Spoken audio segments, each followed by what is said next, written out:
Mais um pouco,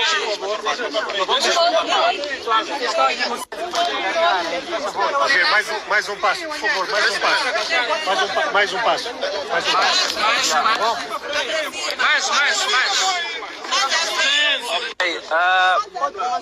Ok, essa cabeça aqui. Então diga aos colegas para... Vamos lá, Cachorro não sai daí. Simplesmente isso. Vamos a isso. Se calhar se arranjar uma pedra para ela sentar. Tá bem, olha, caros amigos, muito obrigado pela vossa presença aqui. Então, eu vou começar pela parte mais importante, que é finalmente a acusação. Quero vos informar que finalmente, até para a nossa própria alegria, já foi formalizada a acusação, ok? Portanto, o que estava a acontecer antes, digamos assim, era a instrução, né, do processo. Agora já existe uma acusação, significa que já podemos ir ao tribunal. Que para mim é o melhor momento este, porque significa que saímos do segredo de justiça e os fundamentos, os documentos probatórios já podem ser dados a conhecer à imprensa e ao público. A primeira coisa que quero vos dar a conhecer são os crimes. Vocês sabiam que eu tinha dito que eu não sabia de que crimes é que era acusado. Agora, finalmente, como saiu a acusação, eu vou ler os crimes. O documento não vou partilhar hoje completo, prometo em 48 horas, se não for menos, depois dos meus advogados lerem com todo o detalhe a acusação, poderei partilhar com a imprensa e com o público. Hoje, só quero dar a conhecer quais são os crimes que finalmente dizem que eu cometi. O primeiro é o crime de apologia pública ao crime. Quer dizer, é uma tautologia, né, como se diz no bom português. Crime de apologia pública ao crime.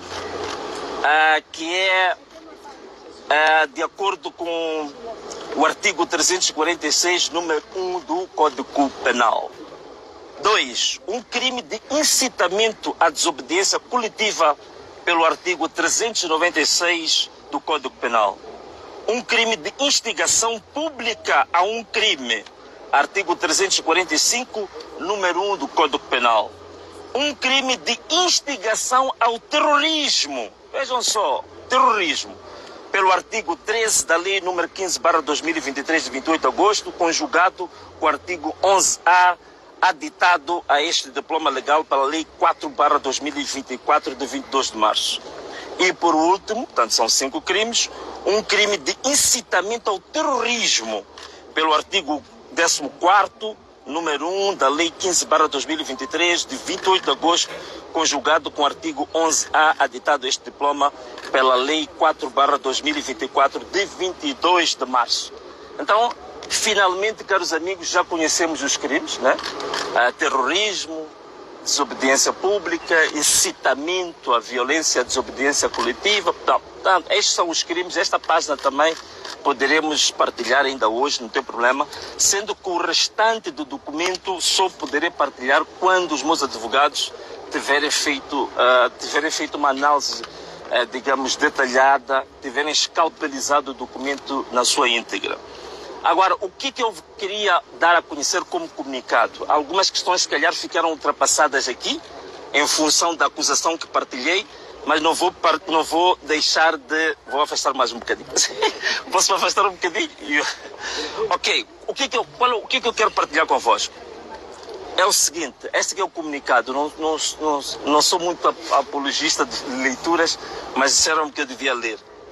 Depois da crise pós-eleitoral que se registrou logo a seguir às eleições gerais de 9 de outubro de 2024, cujos resultados foram fortemente contestados pela população e levaram o candidato presidencial da oposição, Venâncio Mondlane, a ter que ir ao exílio por 3 meses, realizaram-se 2 sessões de conversações entre Daniel Chapo, indicado como vencedor pelo Conselho Constitucional, e Venâncio Mondlane, tomado como segundo mais votado. A primeira sessão, naturalmente, do diálogo, decorreu no dia 23 de março e a segunda no dia 20 de maio de 2025.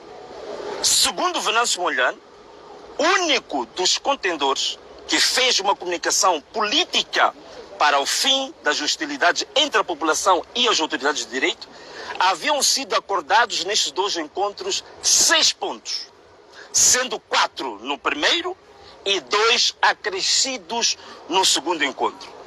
Os pontos do acordo se resumem como indicado a seguir. Pontos debatidos e acordados. Ponto número 1. Fim de todas as formas de violência física e verbal entre as partes, população e autoridades públicas. Uma pequena nota sobre isto. Neste ponto havia sido acordado que os 2 líderes, Venâncio Mondlane e Daniel Chapo, deviam fazer uma comunicação pública para cada campo de influência particular para que a paz fosse restabelecida. Em termos públicos, Venâncio Mondlane, a partir das suas plataformas de comunicação digital, fez uma live logo no dia que se seguiu ao primeiro encontro, o que não ocorreu com a contraparte. Segundo ponto de debate e de acordo na mesa do diálogo. Acesso livre e gratuito no Sistema Nacional de Saúde da assistência medicamentosa para os cerca de 2.000 cidadãos feridos pelas forças de defesa e segurança durante as manifestações, sendo que muitas delas até hoje se encontram dentro do corpo. Terceiro ponto debatido e acordado. Compensação a ser administrada às famílias que tiveram parentes assassinados durante as manifestações pelas forças de defesa e segurança, sobretudo a UIR, Unidade de Intervenção Rápida. Quarto ponto debatido e acordado. Libertação dos mais de 4.000 cidadãos que se encontram detidos no âmbito das manifestações pós-eleitorais, ficando apenas por determinar tecnicamente se seria por via da amnistia ou do indulto. Quinto ponto debatido e acordado. Viabilização do registro do partido do ex-candidato Venâncio Mondlane por formas que pudesse ele e os seus seguidores e colaboradores ter uma instituição oficial para exercer o direito de participação política dentro do quadro legal e constitucional do país. Sexto ponto e o último, possibilidade de integração de quadros do projeto político de Venâncio Mondlane na recém-criada Comissão Técnica para o Diálogo Nacional Inclusivo. Ressalte-se que estas 2 sessões de diálogo foram testemunhadas por um grupo de cidadãos na sociedade que se auto-intitulam patriotas, nomeadamente. Quem são estas testemunhas?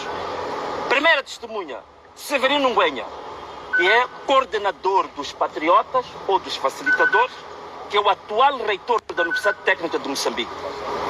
Segundo, Monteiro, que é um antigo dirigente público, foi um ministro bem conhecido de Machel. Luís Bernardo Nguana, antigo dirigente público, acadêmico e autor de um livro que se designou entre os 100 maiores da literatura africana. 4. Narciso Matos, atual reitor da Universidade Politécnica, antigo reitor da Universidade Eduardo Mondlane e diretor executivo da Fundação para o Desenvolvimento da Comunidade, instituição que tem como Machel, viúva do primeiro presidente de Moçambique, dependente Samora Moisés Machel. Quinto, Teodato Nguana, advogado, foi presidente do Conselho de Administração da TMCL, a primeira empresa de telefonia móvel de Moçambique, ora falida. Sexto, Tomás Timbane, antigo bastonário da Ordem dos Advogados. 7. Carlos Martins, atual bastonário da Ordem dos Advogados. E também a Dai, não conheço, agora foge o primeiro nome dela, que é da Ordem dos Advogados. Agora, a pergunta que eu acho que interessa a vocês todos que estão aqui, ao povo, qual é o estágio de implementação dos 6 pontos que eu me referi aqui? Cima indicado, como debatidos e acordados na presença de 8 ilustres testemunhas, apenas o primeiro ponto é que teve uma relativa melhoria. Saliente que tange os seguidores de Venâncio Mondlane e população em geral a mensagem foi perfeita e absolutamente acatada. Semelhança pode ser feita com o termo de fechar a torneira, que foi usado pelo saudoso general Afonso Macacho Marceta Lhacam. Em termos concretos, A. Cessaram as manifestações. B. Cessaram os bloqueios das vias públicas. C. Nunca mais se registraram quaisquer danos, tanto públicos como privados. Irônica e paradoxalmente, a contraparte nota-se uma ação concertada e deliberada no sentido oposto ao roteiro de paz e em manifesto o cumprimento do espírito que norteou o diálogo. Primeiro ponto, o atual chefe do governo, indicado pela UIR e pelo Conselho Constitucional, recentemente em eventos públicos e privados, usado uma linguagem agressiva e incendiária, tem considerado anacronicamente as manifestações de violentas, ilegais e criminosas. Um flagrante exemplo de instigação de ressentimentos, reavivamento do ódio entre os moçambicanos e incentivos bastantes para se abandonar o espírito de perdão e reconciliação. 2. No périplo recente à Europa, o chefe do governo, indicado pela UIR e pelo Conselho Constitucional, Daniel Chapo, disse de forma perentória que não existe nenhum acordo com Venâncio Mondlane e por não haver acordo não há nada para ser cumprido. O projeto político de Venâncio Mondlane encontra-se ainda em banho-maria, envolto em muitas gincanas dilatórias nas instâncias administrativas. 4. Venâncio Mondlane apresentou à Procuradoria-Geral da República, com conhecimento do Ministro do Interior, 4 relatórios e 4 denúncias de perseguição política e graves violações de direitos humanos contra os quadros do seu projeto político, onde se destacam 45 assassinatos, entre os quais 8 encontrados numa vala comum na localidade de Gandale, distrito de Macanga, província de Tete. Estas denúncias foram feitas ao longo de 4 meses. Não tiveram nenhum tratamento pelo Ministério Público e nenhuma reação do Ministro do Interior. Mas, ironicamente, o mesmo órgão da Justiça tem sido férreo quando se trata de Venâncio Mondlane e seus seguidores e colaboradores, conforme descrevemos abaixo. Processos judiciários contra Venâncio Mondlane. Venâncio Mondlane foi notificado em 2 ocasiões para ser interrogado na Procuradoria-Geral da República. O primeiro interrogatório foi no dia 11 de março, com duração de 10 horas, onde no final do mesmo foi-lhe aplicado a TIR, termo de identidade e residência. O segundo interrogatório foi a 27 de junho, que durou cerca de 2 horas. Ressaltar que ambos casos acima indicados não foram dados a conhecer os crimes de que é acusado. Requisito elementar na instrução de processos judiciários. Como vocês viram, só hoje conhecer os crimes.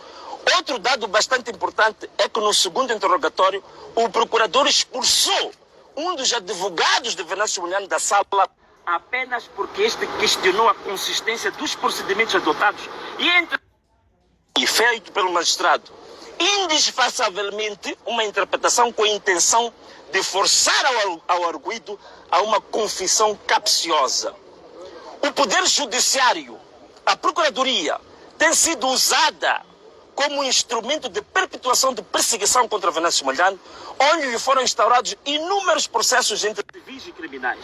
As notificações são feitas com frequência para interrogatórios com texto contendo linguagem belicosa, como promessa de prisão em caso de não comparecer. Muito recentemente, um dos últimos feitos pela Procuradoria, Venâncio Mondlane à saída foi escoltado por uma força policial musculada, como se estivesse num teatro de guerra, onde infelizmente esta mesma força não se faz presente, onde infelizmente a população precisa desta força e lá não está. Disparando gás lacrimogéneo e balas verdadeiras em todo o percurso Procuradoria até a residência do vizinho. Nesta semana, ainda ontem, segunda-feira, dia 21 de julho,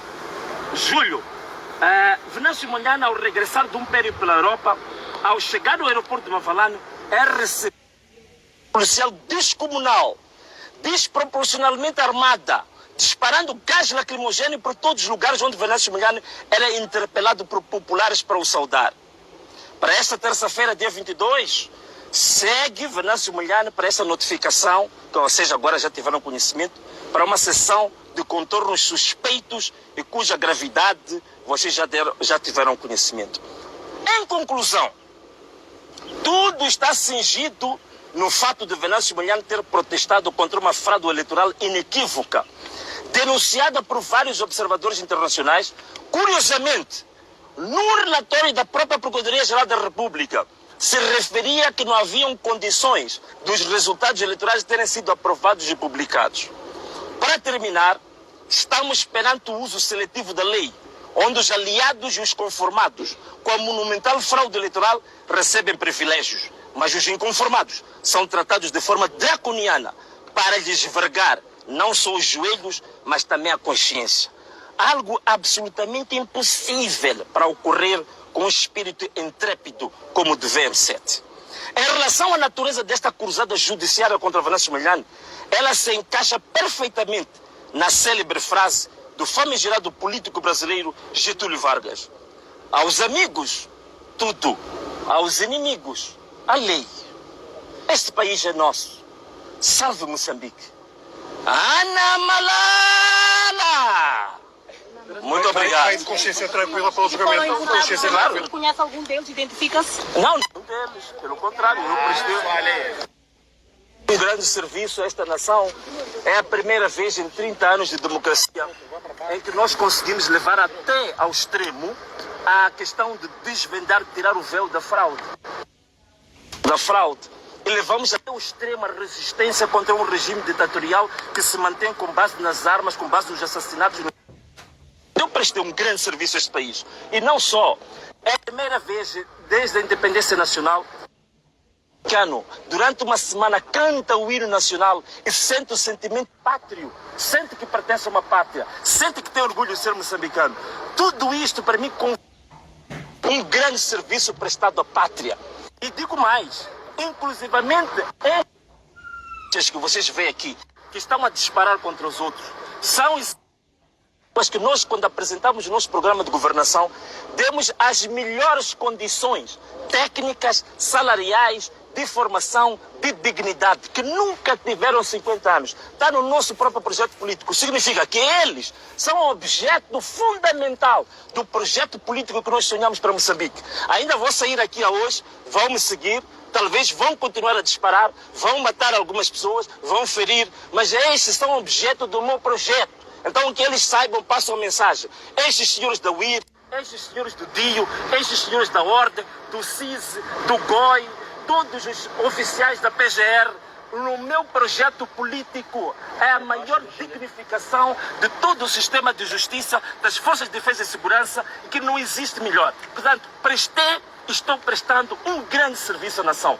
Uma nação que neste momento, vocês sabem, o Moçambique hoje, em termos internacionais, eu estive na Europa, fiz um périplo por Portugal, fui à Alemanha, falei com as altas entidades legislativas, judiciárias e executivas da Alemanha. A ideia que se tem de Moçambique é um país que está a caminho de ser um narco-estado. É por isso que a costa de Moçambique, na literatura internacional, é chamada de Heroin Coast, a costa da heroína. Portanto, o nosso país foi tomado pelo crime organizado. As oligarquias criminosas tomaram conta do Estado.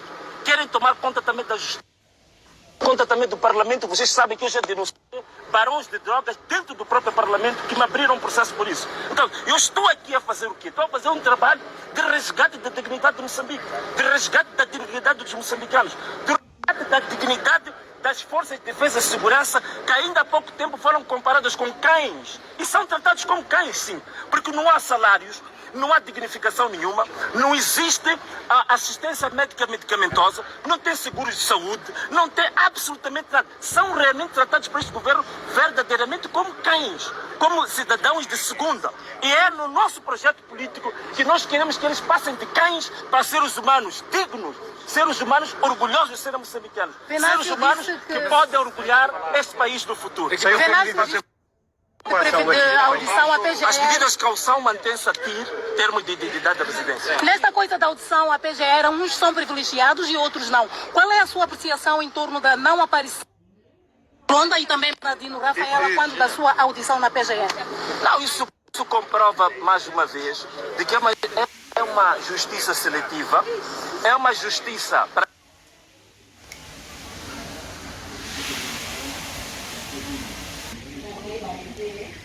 com o crime, que são promotores desses privilégios.